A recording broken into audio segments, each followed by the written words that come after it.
bienvenue sur l'Argus.fr. On découvre aujourd'hui la nouvelle Citroën C3, la troisième génération de la citadine Citroën.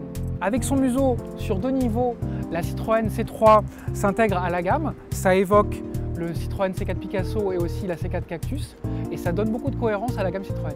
Le style de cette nouvelle mouture est en nette rupture avec les deux générations précédentes. Le toit est plat, de teinte dissociée, ça évoque la Mini.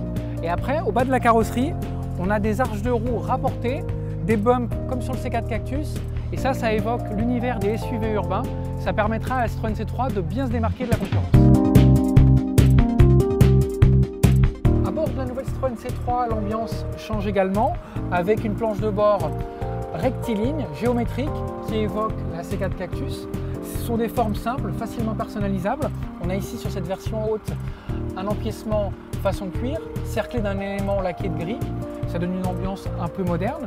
Là, on a en point d'orgue pour la technologie un écran tactile de 7 pouces de diagonale avec une technologie connectée. On a ici un GPS qui donne en temps réel l'état du trafic, le prix du carburant dans les stations et s'il reste de la place disponible dans les parkings urbains. Ce qu'on regrettera cependant, c'est qu'il soit positionné un petit peu bas et ça impose de quitter la route des yeux et ça, c'est dommage. Au niveau des contreportes, la C3 s'inspire une nouvelle fois de la C4 Cactus. On a des grands bacs de rangement. On a aussi des rangements au pied de la console centrale, ici, une très grande boîte à gants, et puis également entre les sièges. Donc cette C3, elle est pratique à vivre, elle est polyvalente, et en même temps, elle mise aussi beaucoup sur le confort, puisqu'on a des sièges avec une mousse plutôt souple, un accoudoir uniquement pour le conducteur, mais la réputation de confort Citroën n'est pas usurpée. Avec son empattement majoré de 7 cm et ses sièges avant au dossier aminci, la nouvelle Citroën C3 offre plus d'espace au niveau des jambes. Le pavillon plat permet aussi de gagner au niveau de la garde-toit.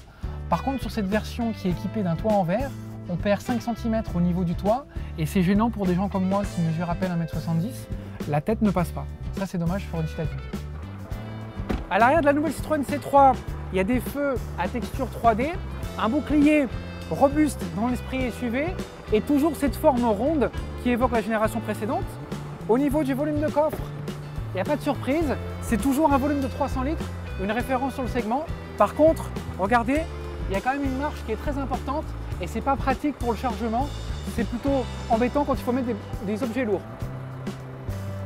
La nouvelle C3 sera disponible à la vente au mois de novembre à partir de 13 500 €, c'est une estimation en entrée de gamme. À bientôt sur l'Argus.fr.